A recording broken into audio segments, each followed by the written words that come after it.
Chapter 1181, Nois Ancient City. Upon hearing the bishop's instructions, Leonard was first taken aback before he inwardly sighed. Mr. Fool's prophecy was really accurate. No, it's not a prophecy. He was already aware of everything. Leonard quickly reined in his thoughts and followed the procedures to get Bishop St. Anthony to give him an official document. Then he returned underground and brought 2 members into Chanis Gate. After waiting for the keepers to check the documents, he came to Emlyn White's room, which was illuminated with shining silver candles that were covered with engraved patterns. He opened the heavy stone door with a brass key. Ghostly blue light entered the cell, stabbing Emlyn White's eyes to the point of him instinctively closing his eyes. His face was much paler than before, and his body was much thinner. He exuded a feeling that a gust of wind would lift him up at any moment. Thinking of Mr. Fool's answer, Emlyn suddenly felt confident in his current situation. Without opening his eyes, he slowly stood up and chuckled. I knew you would take the initiative to send me out. Would you be disappointed if I said that it was just a routine investigation? Leonard lampooned inwardly and replied without any expression. I'll give you 30 seconds. If you don't leave Chanis Gate within this period, I'll take it as you voluntarily choosing to stay behind. As a slightly more senior Nighthawk and a captain of a Red Gloves team for several months, Leonard had rich experience in dealing with prisoners. Emlyn's expression froze. He opened his mouth, wanting to say something, but he ultimately maintained his silence. He walked past Leonard and his 2 teammates and walked out of Chanis Gate. Outside, he suddenly shuddered, as if he wanted to purge the chill in his body. Seeing this, Leonard casually reminded him, Once you return, getting some sunlight would fix you up. Oh, the sun is a rare commodity in Backlund's winter, and you vampires don't enjoy sunbathing. Aren't you an apothecary? You can concoct some medicine from the sun domain yourself. Emlyn's condition wasn't the best. On the one hand, he hadn't drunk any spirituality containing human blood for days. He could only rely on the blood of animals as a substitute. On the other hand, it was because he had stayed behind Chanis Gate for too long. The power of Evernight that supported the seal had eaten into him a little, making him require the effects of medicine from the sun domain to remove the residual effects. As a potions professor, Emlyn was aware of his physical and mental condition. He didn't retort or nod. He only emphasized the word sanguine before asking, Where's Father Utravsky? He still needs to stay a little while longer. I hope this bloody war will end soon. Don't worry, we'll let him come out twice a week to get some sunlight. As for which days they'll be, it'll depend on the weather in Backlund. Leonard gave a simple response before sending Emlyn White to the ground and onto the streets. Emlyn hesitated for a moment before asking again, Where's the nearest hospital? What do you want to do? Leonard asked in a professional manner. Get a blood transfusion. Emlyn raised his chin slightly, trying his best not to change his expression. Blood transfusion. More like drinking blood. Leonard didn't call him out. He pointed in one direction and gave him the address. After watching the sanguine Viscount leave, he returned underground and began to discuss a recent case with his team members. After several days of traveling, Klein finally arrived near the Nois city ruins in the north. This was equally a desolate plain. The dried riverbed left traces of itself on the ground. Looking at the dark, shadowy city that was filled with a thin fog, he was in no hurry to get close. Instead, he found a hidden spot and muttered the honorific name of Mr. Fool. Following that, he took 4 steps counterclockwise and recited the incantation before entering the world above the gray fog. To return to Sephira Castle with just a thought, he needed the prayers of the Tarot Club members to stack together, forming a strong and firm anchor. That way, it would provide the Fool with the sufficient summoning power. With the help of the prayer light, Klein used his true vision to check the situation of the Nois ruins from afar. He discovered that the thin fog was slowly dissipating, but it couldn't completely dissipate. On the surface of the city, there wasn't a single spirit body thread. The people who were dressed in linen robes or animal hides were lying in different spots on the streets. They weren't as lively and busy as the time the City of Silver's expedition team visited. After the angel or sealed artifact that occupied the city discovered that their whereabouts were exposed, they chose to migrate? As Klein made a guess based on the situation in front of him, he retracted his gaze and looked at the grayish-white fog that held up Sapphire Castle. He was trying to prevent the miracle invoker, or attendant of mysteries, or the corresponding sealed artifact from hiding in the historical void and ambushing the beyonders of the ancient Nois city. He didn't wish to directly encounter a cluster of translucent maggots that twisted into a huge vortex when he leaped into the fog of history, nor did he wish to be pursued by those terrifying tentacles. The ambush that Zaratul had laid for him still left Klein feeling a lingering sense of fear. From time to time, he would have nightmares, hoping to seek misjustice for another round of treatment for psychological trauma. This stimulus was worse than seeing his marionette and Nois wear a monocle in front of him while his body remained completely immobile. This was because he had implicated the Hounds of Fulgrim. After confirming that the historical void was safe, Klein returned to the real world. He stretched out his hand, grabbed, and pulled out his former self. This former self was also wearing a silk half-top hat, a black trench coat, and holding a simple glass lantern. In the next second, he jumped into the grayish-white fog and followed the illuminated spots in the historical void, running all the way to a period before the first epoch, in that city of a long-dead civilization. To him, this was a very ingenious safe house. This was because, aside from him, no scholar of yore could trace back to this lost piece of history.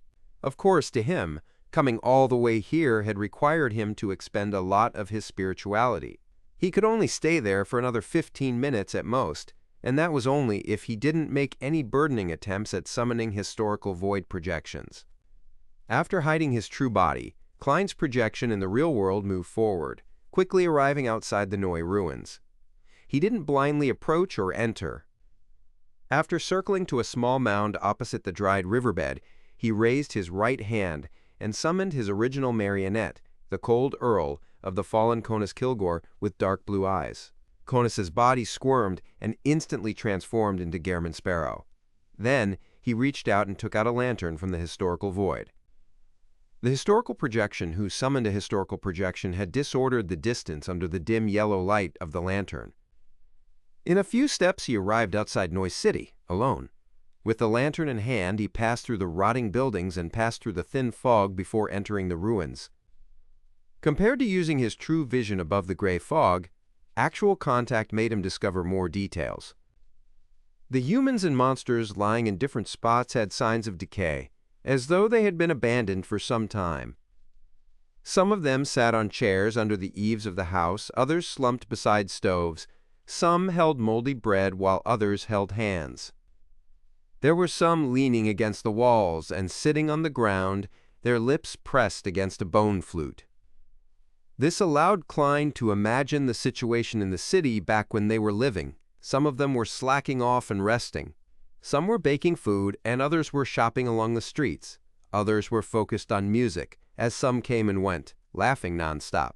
There were also others fighting monsters in an arena. This was such a lively and bustling scene, but in reality everyone had already died and were no longer in possession of their souls. They were only repeating predetermined actions, and one day this strange scene froze with time, and everyone collapsed without any warning. A city formed by marionettes, the most realistic theater. Back then, the foggy town was in a similar situation. Although I'm also a seer, I still have to say that, in terms of horror, terror, and bizarreness, our pathway is definitely ranked amongst the top 3. Could it be that I'll be acting in the same manner in the future? Attendant of mysteries? With the lantern in hand, Klein walked through the streets that were littered with corpses. He followed his spiritual intuition and headed for the ancient Nois city center. The situation here made him believe that the person who had once ruled the Nois ruins definitely had enough intelligence. After the City of Silver's expedition team broke the peace and serenity here, the entity didn't choose to kill or destroy any clues. Instead, this place was abandoned without hesitation before the entity migrated elsewhere.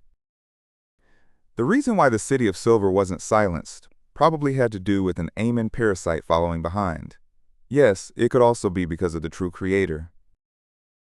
As he casually let his thoughts wander, Klein quickly arrived at a relatively intact cathedral. Inside the cathedral stood a statue of a demonic wolf with 8 legs. It was covered with short and dark hair. There was a tuft of grayish-white fur at the top of the statue head. Its pitch-black pupils covered at least 3/4 of its eyes. It's not Flegre, the dark demonic wolf that occasionally appeared in the Third Epoch, the god of wishes? He has been in the forsaken land of the gods for thousands of years and has finally found that Sequence 1 Beyonder characteristic? Just as this thought flashed through his mind, Klein suddenly heard footsteps coming, resounding one after another. Standing sideways, he immediately cast his gaze outside the cathedral. He saw a figure slowly walking through the thin fog before its outline quickly formed. He was nearly 2.3 meters tall, with a slight hunch to his back. With grizzled hair, wrinkles at the corners of his eyes, and a scar at the corners of his mouth, he looked like an old priest or bishop, while donning a long, black clergyman's robe. His dark brown eyes were calm, unlike the monsters deep in the darkness who were bloodthirsty and zero intelligence. However, in the long, quiet night of low-frequency lightning, this clergyman didn't carry any animal hide lanterns or have any fire lit. He just quietly walked through the thin fog. Chapter 1182, The Holy Word. Although it had been less than 1 week since he entered the forsaken land of the gods, Klein had long gotten a good understanding of the place through Little Sun. He knew that normal humans, even saints, had to use fire to create light in the darkness. Otherwise, it was very easy for them to encounter dangerous monsters lurking in the depths of the darkness, or be secretly devoured, disappearing without a trace, never to be found again. And at that moment, the elderly clergyman wasn't carrying any animal hide lanterns. Instead, he passed through the fog in the darkness and slowly entered the cathedral that was illuminated by the dim yellow light. If it wasn't for his deep and calm eyes that didn't show any signs of madness, Klein's first reaction would have been that he had encountered a special monster. Of course, having a normal person's state of mind and being immersed in darkness were contradictory traits. Any living creature with any semblance of normal intelligence could easily come up with the conclusion that this person might be even more terrifying than special monsters. Klein had only met one person who could pass through the darkness without being affected by it while having sufficient intelligence: blasphemer Amun. Sensing that the faint yellow light was reflected on his face, the tall, black-robed clergyman with a slight hunch to his back stopped in his tracks. Looking at the demonic wolf statue, he hoarsely asked, "Where did the owner of this city go?" Klein was the kind of person who would try his best to resolve a problem peacefully if a fight with a stranger could be avoided. As he raised his guard, he calmly replied, I don't know where either. I just entered the city. Who knows where the owner went? Just as he said that, the entire cathedral dimmed. A thin fog surged in like a tidal wave from the outside, drowning the interior. The lantern in Klein's hand failed miserably at illuminating the windows and the situation at the door. It was dark outside, and nothing could be seen. In the blink of an eye, the cathedral that worshipped the demonic wolf statue seemed to be isolated from Nois City. It was unknown where it was located. Klein's pupils dilated slightly as he looked at the clergyman with wrinkles and white hair. He asked in a deep voice, Who are you? The hunched clergyman replied in a condescending manner, "I'm an attendant by the Lord's side. I'm the angel of the Holy Word, Steph. I walk this land of the past that the Lord had passed on, doing so on His behalf in search of the blasphemer hidden in the darkness." As he spoke, the elder's figure expanded to a height of 4 meters tall. Behind him, black illusory feathers appeared. Their shadows intersected and formed 4 pairs of gloomy but holy wings. Klein thought, Angel of the Holy Word, Steph, an attendant by the Lord's side, land of the past. This is the blessed of the true Creator, the angel of fate's subordinate, a member of the Rose Redemption. It's no wonder that he can walk in the darkness. He has the power of degeneration protecting him. That evil God is still searching for the beyonder characteristic of the attendant of mysteries? Klein had no choice but to raise his head and lock eyes with this clergyman, who, despite wearing a black robe, had 4 pairs of angel wings on his back. This high-level existence angel's form remained wrinkled with grizzled hair. There was a sense of contradiction in everything about him. Pretending that he had never made an enemy of the Aurora Order, he calmly said, That blasphemer has long fled. I'm also searching for him. After staring at Klein for 2 seconds, the angel of the Holy Word asked in a low voice, Who are you? Klein sighed and smiled. He thought, It won't be convenient saying it out directly. I'm a lonely traveler. After he gave this reply, he suddenly felt an extreme sense of darkness developing within him. It then sank down and merged with the shadow created by the lantern. The pitch-black figure abruptly warped and came to life, stretching itself out to become another Gehrman sparrow, one with sinister and ferocious eyes and a solitary demeanor. Klein's pupils constricted. He thought, This. Without any hesitation, he reached out his right hand and grabbed outward at thin air. At this point, if he hadn't guessed that Steph was using his answer, he should have joined the Aurora Order and made the true Creator his God. At this moment, he already knew what it meant by angel of the Holy Word. This was clearly the angel of the evil word. By using a person's reply, he could extract a portion of the ambiguity or expand on it to create the effect of spirit language. When Klein said that he didn't know where the owner of the city had gone, Steph extracted the words, I don't know where I went, trapping himself and isolating himself from the outside world. When this angel revealed his identity, every word was enhancing his level and strength. When Klein answered who he was, it ended up separating a lonely traveler from him. From the moment he appeared in Nois City, there was a strong sense of malice in the black-robed Steph. And just as Klein was attempting to summon a particular image from the historical void, the sinister Gehrman sparrow seemed to share the same thoughts as he did. He too grabbed at the same projection, canceling each other out. Seeing that his powers as a scholar of yore had been restrained, Klein's eyes narrowed. Without any hesitation, he opened his mouth and said a word in Jotun. But in the next second, the word was stolen. Standing at about 4 meters tall, the stooped angel of the Holy Word, Steph, had at some point in time grown a head covered in blood on his left shoulder.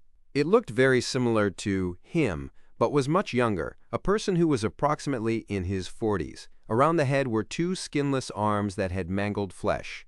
They had grazed different souls and had used beyonder powers that could steal thoughts. At the same time, another bloody head grew on Steph's right shoulder, one that looked to be in his 20s. Amongst the 3 heads, one grazed souls and stole Klein's thoughts, while the other was staring coldly at the target, deepening the self-awareness of the lonely traveler. The last one opened his mouth and said, You lie. You are the person who destroyed the Son of God's descent ritual and interfered with the Lord's descent twice. You are one of the targets I'm looking for. The corners of Klein's mouth twitched as he calmly said a word in Jotun. Leodero. This was the true name of the Lord of Storms. The reason why this thought wasn't stolen was because he had lined up his subsequent actions. The lineup was filled with the same content. It didn't matter if the first thought was stolen, as it didn't affect the subsequent thoughts. This was a precious experience he had gained from fighting Amon. Of course, if he were to meet Amon again, he suspected that such a method might not work. Once the god of mischief was prepared, he would definitely come up with something new. As soon as he finished speaking, the eyes of the angel of the Holy Word angel, Steph, lit up with bolts of silver lightning. They covered the entirety of Nois City, and they tore through the darkness that enveloped the cathedral. They tore apart all the corruption, concealment, darkness, vileness, and evil. Inside, Klein and the sinister German sparrow were situated at the eye of the lightning storm. Without even a grunt, they dissipated. Then, the terrifying, silvery-white, twisted electric bolts snaked the area and swallowed the demonic wolf statue, as well as the angel of holy words, Steph. Amidst the dull, rumbling sounds, the ancient city of Nois completely collapsed, becoming a true ruin. At the opposite side of the dried-up riverbed, Klein's historical projection quickly faded away, returning to the real world. Right on the heels of that, Klein immediately used Flaming Jump to distance himself from the Nois ruins. During this process, he pulled out a few paper figurines and made them into angels to cover his tracks. High bore Plein Amidi, the desolate plains returned to its state of dead silence once again. After an unknown period of time, the ruins where the cathedral stood shook. Steph slowly stood up amidst crumbling dust and rock. His completely white hair had thinned again, and his deep black clergyman's robe became tattered.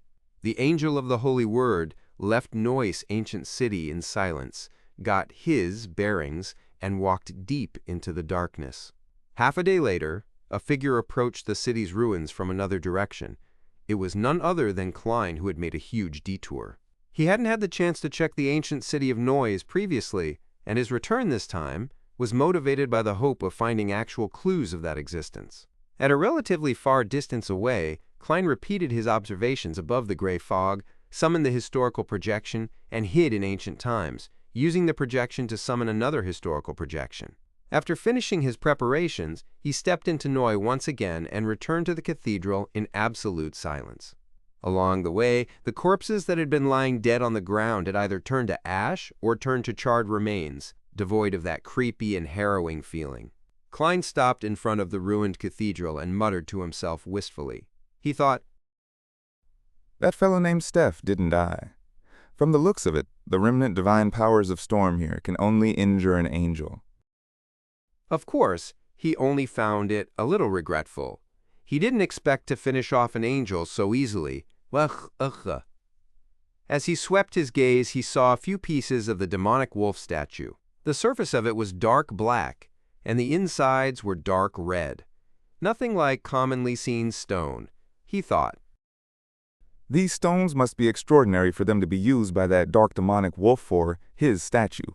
Furthermore, they don't look like something produced in the vicinity. Perhaps I can seek out the area the dark demonic wolf hid prior to Nois City by investigating them. As a miracle invoker, or even an attendant of mysteries, that dark demonic wolf must be good at covering his tracks. It'll be very difficult to track his whereabouts directly, but if I can find most of the areas he had hid previously, I should be able to gain insight into his habits and style. Once I know a person's past, I can predict his future. He took 2 steps forward, bent down, and attempted to pick up a fragment of the statue. At that moment, a charred hand suddenly reached out and blocked his finger. From the corner of his eye, he saw a charred corpse standing up. The charred corpse's other hand held onto a crystal monocle and wore it on its left eye. Klein's heart tightened at first before a strong sense of doubt and suspicion surfaced within him. He thought, Amen, left eye. In the next second, the charred corpse smiled and said, Sorry, I wore it on the wrong side. As it spoke, it took off the monocle and moved it to its right eye. Chapter 1183, Klein's Advantage. Once again, Klein understood why Amen was the god of mischief. At that moment, he didn't even have the desire to lampoon. All he wanted was to immediately end the historical projection and escape from the amens in front of him. The charred corpse that had been parasitized wiped the soot from its face. Before Klein disappeared, it said with a smile, There's no rush. You are just a projection from the historical void. I can't really parasitize you, and you should know very well that I'm not alone. It's difficult for you to launch an effective counterattack. With a simple lantern in hand, Klein thought silently. He picked up a piece of the black sculpture fragment that had red insides, and he cautiously asked, What exactly do you want to say? At that moment, Amen had already changed back into his appearance. The only problem was that his skin remained darker. He adjusted his crystal monocle and chuckled. You know that I'm aware that you're searching for that dark demonic wolf. in an attempt to obtain the Miracle Invoker's Beyonder characteristic from him. I happen to be very interested as well. Why don't we play another game and see who can get to it first? What's the point of that? It's not like I won't pursue it or think of snatching it if I don't play this game. After 2 seconds of silence, he shook his head. I refuse. He had no intention of listening to what conditions Ammon would offer. The more he heard from a top cheat, the more he would suffer. Ammon shook his head without a hint of anger. You'll regret this. I had originally planned to use a Miracle Invoker's Beyonder characteristic to exchange for Saphira Castle with you, and also give you a period of time to transfer the secret gathering you organized. And now, I can only consider stealing your fate directly. I will carry the burden of the corrosion from the source. Yes, although it's dangerous, it's still thrilling enough. I'm already prepared to accept it and see who will eventually control the flow. With my father's experience, I believe I won't perform too poorly. What? Corrosion from the source? The experience of the ancient sun god? Klein originally didn't wish to continue discussing the topic of the Miracle Invoker Beyonder characteristic and Saphira Castle. But when he heard that, his heart stirred. He recalled Ammon's description and couldn't help but ask, The source refers to the oldest one, the first creator? He desperately wanted to know what sort of unbearable fate Saphira Castle would bring him. Ammon pinched the edge of his monocle and looked at him for a few seconds before suddenly smiling. It's better if I don't answer this question directly, as you won't believe every word I say. Tell me, I'll determine its authenticity. Klein suppressed the urge to blurt out and calmly replied, Maybe it's just because you haven't made up the reason yet. Ammon didn't mind at all as he smiled and said, You can think of it that way too. Heh. At times, the truth that you discover for yourself is definitely more agreeable than what others tell you. If you have the time, you can wander around the forsaken land of the gods. This should provide you with more clues. Of course, if you have the guts to enter Chernobyl, then you would know more. Did the dark demonic wolf hurriedly migrate because of the discovery of your existence? Ammon nodded slightly and said, It wasn't just me. He also sensed the hanged man's gaze. He has been hiding in the forsaken land of the gods for thousands of years. He is very sensitive to such matters. A Sequence 2 angel, perhaps even a Sequence 1 angel, can only play hide-and-seek in the forsaken land of the gods and live such an abject life. Isn't the environment here a little too harsh? Klein sighed inwardly before saying, You must have left more than one avatar in the City of Silver. Why didn't you try to stop me from reviving there? Why didn't you send more powerful avatars over? Ammon nudged the bottom of his monocle with his right index finger and laughed. If that happens, you'll choose to revive in the outside world. This will cause quite a bit of trouble for my follow-up tracking. And if we were to relax a little, due to the existence of the Miracle Invoker Beyonder characteristic in the forsaken land of the gods, you would most likely be resurrected here. In the following game, the only things that we need to consider are the Hanged Man and Ouroboros. Just as I thought. Klein said after some thought, Even in the same region, as long as you exceed a certain distance, your true body and avatars have no way to instantly merge or switch locations. Back when you first entered the forsaken land of the gods, you were able to transform back into your true form, because the anomalies with Saphira Castle had similarly interfered with the area here, allowing your true body to sense something. You went to the entrance in advance to wait? After hearing what he said with a smile, Ammon asked, without answering, What's your guess? Why don't you guess if I've turned back into my original form? Klein raised his right fist and covered his mouth. After pondering for a few seconds, he revealed a smile. I guess your other avatars are setting up a corresponding ritual to allow your true body to descend directly. Before he could finish his sentence, his figure rapidly turned incorporeal and dissipated. The historical void projection was dispelled. In the wilderness outside the ancient city of Nois, the air around the hiding Klein suddenly stirred. In midair, there were a series of illusory monocles.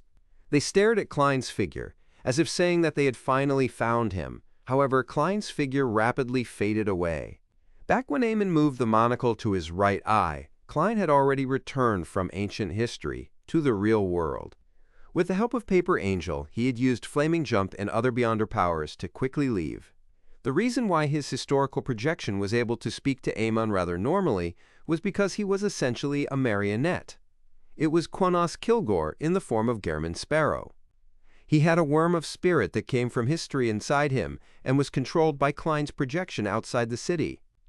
Meanwhile, in the process of escaping far away, Klein frequently entered the historical void, allowing the projection outside the city to intermittently regain consciousness and maintain control of his marionette. This caused the person who had spoken to Eamon to fall into deep thought from time to time.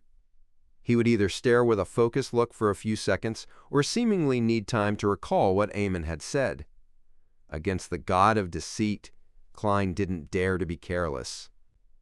After leaving Nois City, he circled around 2 more times and used his true vision to inspect his surroundings above the gray fog.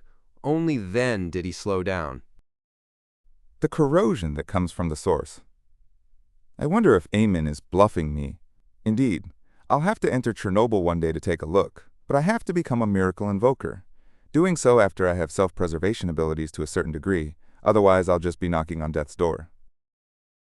With the lantern that Danitz had sacrificed, Klein casually proceeded in the dark environment of the weeds. Thanks to this experience, he finally had a deeper understanding of the danger in the forsaken land of the gods. Extremely harsh and warped environment, crazy cultists, fallen angel, groups of Aemons wandering about, and mythical creatures lurking in the darkness. Somewhere here, there are evil gods watching everything. I can stir remnant divine powers that others can as well, as expected of the forsaken land of the gods.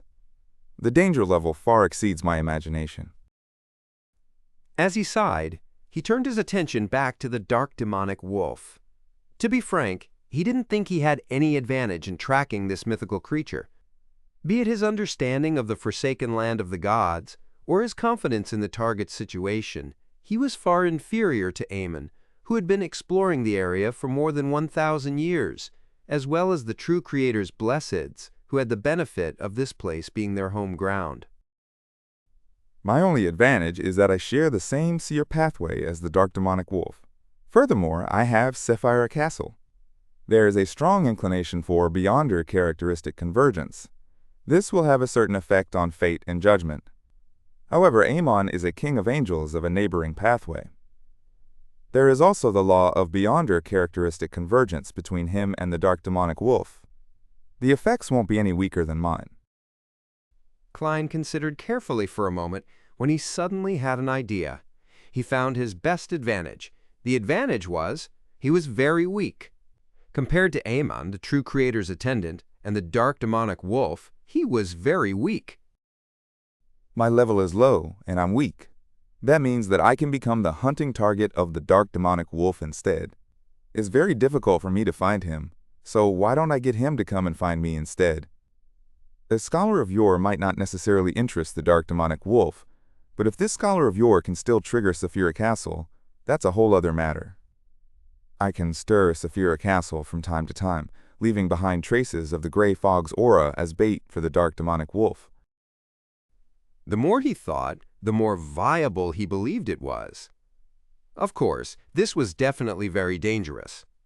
If he wasn't careful, he might accidentally bait Amon or even the true creator. And the dark demonic wolf might very likely choose to observe first, before suddenly launching an attack and not giving him a chance to prepare. Before taking this approach, I have to make sufficient preparations. There's no need to rush it. Taking a deep breath, Klein reached out his hand and pulled out the black demonic wolf sculpture's fragment that was red on the inside.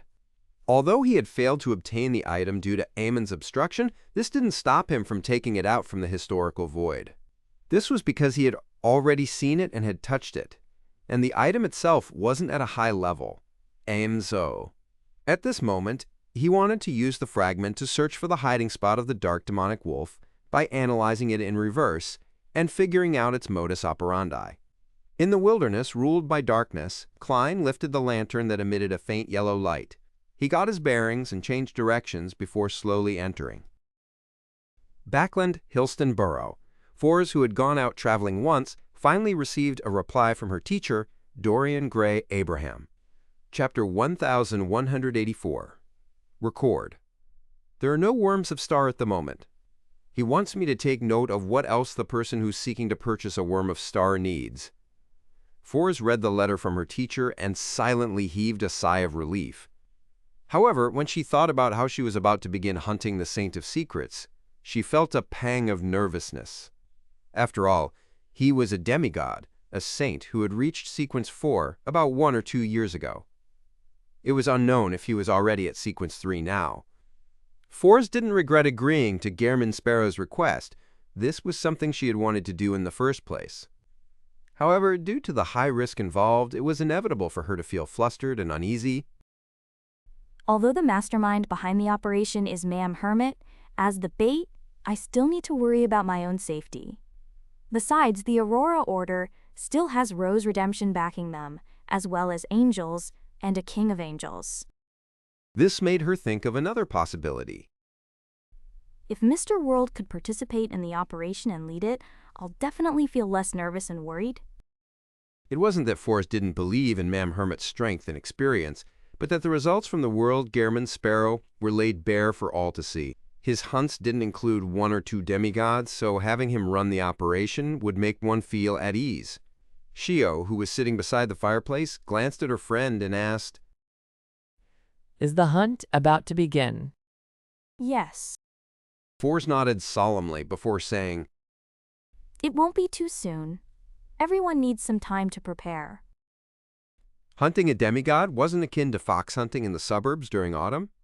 Setting off wasn't as simple as bringing the equipment and gathering friends. This required a precise and meticulous plan. Fors believed that Ma'am Hermit had to come to Backland personally, or live in another kill box that she had decided on for some time.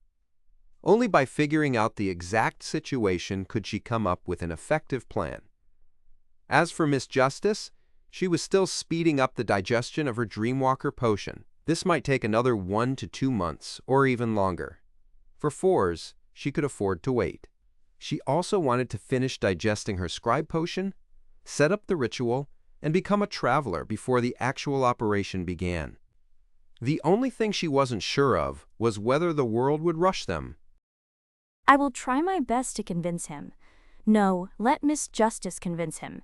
That's what a spectator is best at. Just as Fors mumbled, she saw Sio turn around and hesitantly say, "The liaison officer from MI9 suggested that I should officially join them today. And they said that, with the new king in place, there are many matters from the past that I don't need to worry about. People like me and him have the chance to have importance placed on them again." Fors listened attentively and said after some deliberation, That isn't some sort of investigation that's targeted at us, right? This will likely make them discover that there's a faction behind you. Sio nodded and said, They believe that I was abandoned after that incident. Also, they suspect that that faction belongs to a church, the Church of Evernight. Shio believed in the Evernight goddess, so mentioning the church was undoubtedly referring to the Church of Evernight. However, considering that her good friend was a believer in the god of steam and machinery, she made an emphasis to prevent any ambiguity. Hey, that's what Mr. World told us to disguise ourselves as.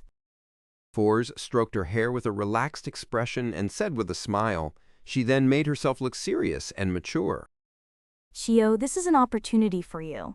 Acting as a judge clearly requires the support of the officials. Your current strength and level aren't enough to be a judge in the underground world in Backland.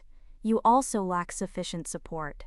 If you can really enter a court of law, rotate between the different courts, and serve in a criminal court for a few months, your potion should be completely digested. Oh right, I heard that MI9 has a paranormal court within it, one which specializes in Beyonder cases. If you become a judge there, you might be able to attempt to be a disciplinary paladin by February or March next year. Seeing Shio clearly being moved by her speech, Fors hurriedly added, Once you make enough contributions, you might be able to restore your father's reputation to a certain extent. Anyway, George III is already dead. As long as it doesn't affect his reputation, Jevington II might not stop it. Jevington was the eldest son of George III. He had worn the crown as Baalam's emperor and was now the new king of Loan. Sio fell silent for a while before she slowly nodded. I'll give it a try. Yes, after things settle down, you can bring your mother and brother to Backland. Although the situation is tense now, and food prices are rapidly rising, you definitely get food rations from MI9. You can provide for them. The more Forrest spoke, the more she felt that joining MI9 was a good thing.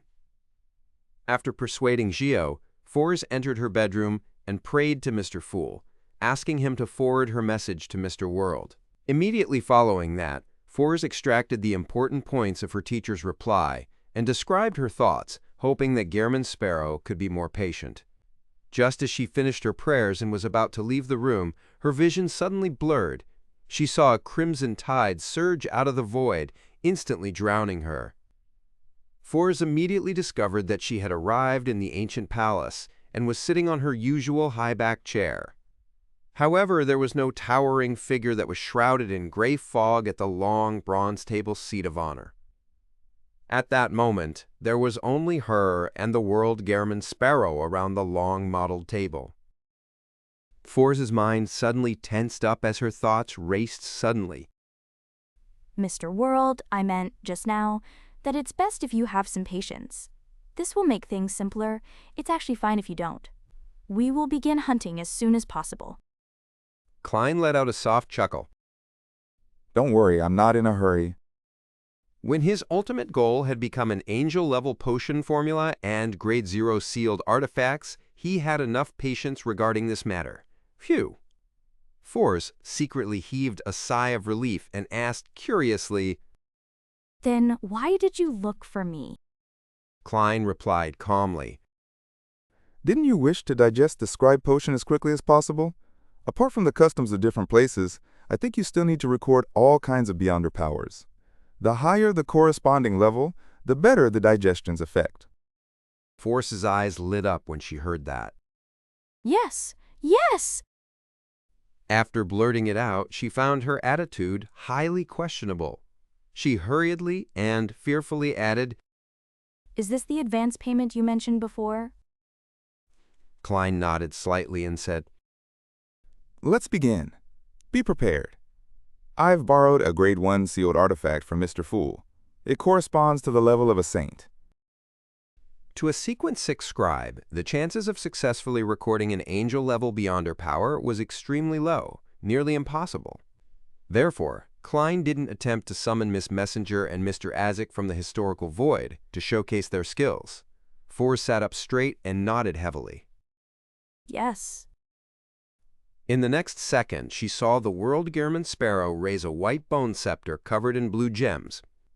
Amidst the bright light, bolts of lightning leaped out of the void and interwove together, forming a forest of lightning that emitted an aura of destruction.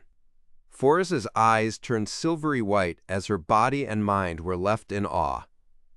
After the lightning storm calmed down, she was stunned for 2 seconds before timidly saying, It failed. Again. Klein calmly replied. Lightning storm descended again and again in the ancient palace above the gray fog.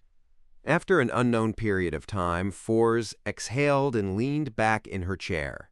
She couldn't hide her joy as she said, It's a success! It's a success! She had finally recorded lightning storm once. It's finally over. Forrest immediately relaxed. Then she heard the world say, without emotion, All right, next. Beyonder power. Next? Forrest saw the crazy adventurer at the bottom of the long, mottled table extend his right hand and grab at the grayish-white fog. Out of nowhere, he took out a long, thorny cross that was covered in bronze. Record this cross's ability? Forrest tried hard to make her expression appear normal. After she digested the scribe potion to a certain extent, the godhood powers that she could record had increased from 1 to 2. No. Klein glanced at Miss Magician and said, Record my summoning of the unshadowed crucifix. It failed. Fors said softly. The reason for her failure this time was that she didn't have time to record it. Dispelling the maintenance of unshadowed crucifix, Klein once again reached into the fog of history and pulled out an iron-black revolver. It didn't succeed. Fors replied with a complicated expression. All she wanted to do now was to return to the real world and digest what she had just received, but the ringing of the bell to mark the end of class just didn't happen.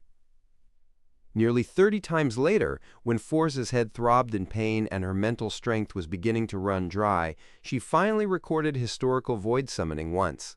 At that moment, she felt her tears fill her eyes, but she still held back her fatigue and tried her best to show the attitude of a good student. This can summon people and objects that one is related to through the historical void. When the time comes, who should I summon, or what item should I summon? Klein looked at Miss Magician and coldly replied, Me. Fors forced a smile and asked, From which period? The last time we met. Klein had already thought of an answer. It was the him who had deliberately sent Miss Magician back from the world of ice and snow to Backland before he destroyed George III's ritual. He had already become a scholar of yore by then. Fors nodded solemnly and subconsciously asked, What if I fail? For me to summon someone who exceeds my own level, the probability of failure should be very high. Come again tomorrow to record this ability. Use Leimano's travels. Klein said calmly. Will 2 times be enough to succeed? Fors instinctively had such a question. However, she didn't dare to speak when she saw how certain the World Gehrman Sparrow was about it. She raised her hand and gestured. Then, can I go back now? With a terse answer, he allowed Miss Magician to leave Sapphira Castle with a delighted expression. In a primitive forest on Sonia Island, Alger Wilson led his subordinates into an elven ruin that was seldom visited. Chapter 1185, Reappearing. The withered vines drooped down, covering the rotting wooden structure. The entire ruins had been frozen in a silent atmosphere that no one had tread within for a while.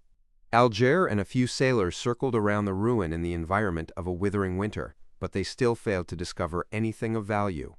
Finally, a sailor in his 30s impatiently broke the silence. Captain, batches of adventurers have come here before. What else could they have left us? This resonated with his other companions as they echoed, A place that didn't take us much time to learn about can definitely be easily found by others. Men. That's right. Let's continue to SAS the Phasations. Captain, are you trying to make this place a stronghold?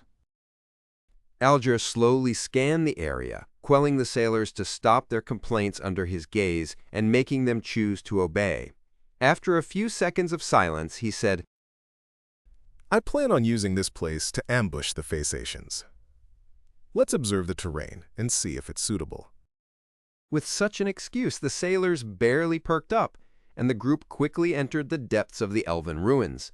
As he walked, Alger's spiritual perception was triggered as he subconsciously looked behind a gigantic tree. There were some signs of churning in the soil over there, and it wouldn't take more than a year. Alger retracted his gaze and pretended not to notice anything amiss. He naturally looked elsewhere. After exploring the elven ruins, they returned to their new camp. At that moment, it was almost evening, and the forest was getting colder. Alger had dinner with the sailors before leaving 2 patrolling guards behind, and then all of them entered their respective tents. The cold wind blew through the trees, causing the bonfire to sway. Alger, who had wanted to leave the campsite in the middle of the night, suddenly heard faint singing from afar. The voice was ethereal, like a woman humming and singing slowly, relating her inner thoughts. This made Alger involuntarily recall the past.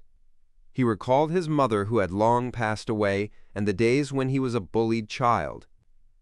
Indescribable grief surged from the bottom of his heart, preventing him from waking up immediately.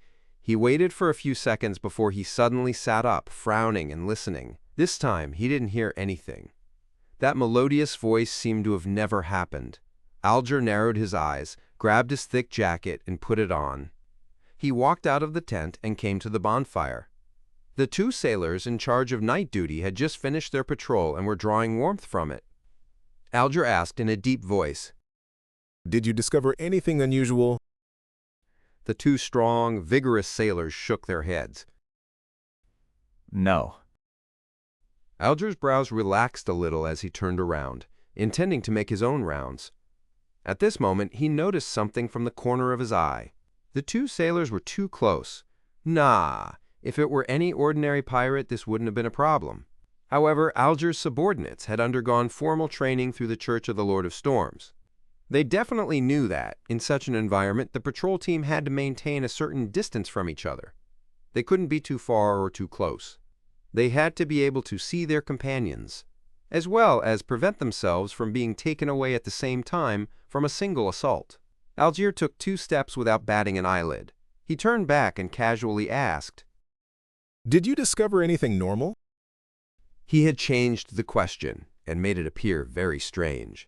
The two strong sailors shook their heads and replied without changing their expressions. No. No, Alger nodded slightly with a relaxed expression. Very good. He turned around and slowly walked into his tent. The moment the sailors' attention on him was cut off, Alger drew out the blade of poison and the gargoyle glasses. He opened his mouth and prepared to belt out a song. At that moment, the ethereal voice from before appeared once again. It echoed in Alger's ears and pierced into his mind. Hey, this was an extremely ancient folk song, spelling out an extreme sense of sadness and melancholy through the singing. It made Alger's spirit body produce pale, non-existent arms that constantly tore at him. Alger's expression twisted as his skin began to produce slippery, black fish scales. His dark blue hair stood up one by one as they became abnormally thick. The thoughts that originally existed in his mind were disrupted by the song and were cut off by the pain. They were unable to take form any further. Alger fell and struggled on the ground. He squirmed, becoming less and less like a human, as he was pushed to the brink of losing control. Suddenly, the singing stopped. A slightly indifferent voice entered Alger's ears. "Some elven blood. Then, that shall be all. Use Ciatus's beyonder characteristic well." Alger's forehead was covered in cold sweat as he slowly got up. He didn't know when a figure had appeared in the tent. It was a woman with black hair and exquisite facial features. Her ears were slightly pointy and her eyes were deep. Her facial features were soft, and she wore a complicated and ancient long dress. Even though she didn't have the advantage in height, she still gave off an air of superiority. A thought flashed through Alger's mind as he took the initiative to ask, "Are you the elf queen, Queen of Calamity Cohenum?" The woman played with a beautifully decorated golden cup and calmly said, "Haven't you already met me?" Alger suddenly recalled the similar singing he had heard on Pasu Island. He recalled seeing a high elf when he entered the underwater coral palace. After a few seconds of silence, Alger said in a deep voice, "You're actually still alive." At the same time, he silently recited Mr. Fool's honorific name in his heart, but he didn't know if it would be effective if he didn't recite it out loud. The black-haired woman's expression remained unchanged as she replied, "It's very difficult for an angel to perish without encountering an enemy." Alger had learned of the corresponding situation at the Tarot Club, and now he was asking out of curiosity, partly to stall for time. Then why did you split the characteristics and place yourself to be in a strange state? This makes you need to wait for an opportunity to be resurrected. The elven lady suspected to be Queen of Calamity Cohenum snorted. "Because the divine throne for Storm is occupied by Leodero, and I have no way of resisting the tyrant. Also, the elves are dwindling in numbers. My anchors are becoming increasingly unstable. Other people might not know who Leodero was, but Alger knew very well. He didn't dare continue this topic in the real world. Just as he was about to ask the Queen of Calamity Kohinam's goal for coming, the Elf Queen said, Do you want to become a demigod? While Algier was tempted, questions arose in his mind. She wants to use my body to revive? She wants to use my wish to advance to sequence 4 and obtain godhood as bait to intrude my body? Considering how Mr. Fool could cleanse all kinds of corruption, Alger acutely felt that this was an opportunity. This made him recall a term Emperor Roselle had once mentioned, a Trojan horse, and now he had a high chance of bringing in the Trojan horse and throwing out the invaders within. Alger didn't appear too anxious, as he raised a question based on his personality. What do you want me to do? Queen of Calamity Kohinam observed him for a few seconds before saying, When you have the right to make contact with the Book of Calamity, take out something that no one else will notice, and take it to the Western Continent. The Western Continent. The legendary homeland of the elves? Alger frowned slightly and said, Hasn't the Western Continent already disappeared? The corners of Kohinam's lips curled up slightly. Since it disappeared, it will reappear again. It will definitely appear again when the apocalypse happens. Without waiting for Alger to ask further, the Elf Queen paused and said, You don't have to personally send that item to the Western Continent, but you have to entrust someone trustworthy. Although I'm not skilled at curses, I can still make you die in pain from breaking our agreement.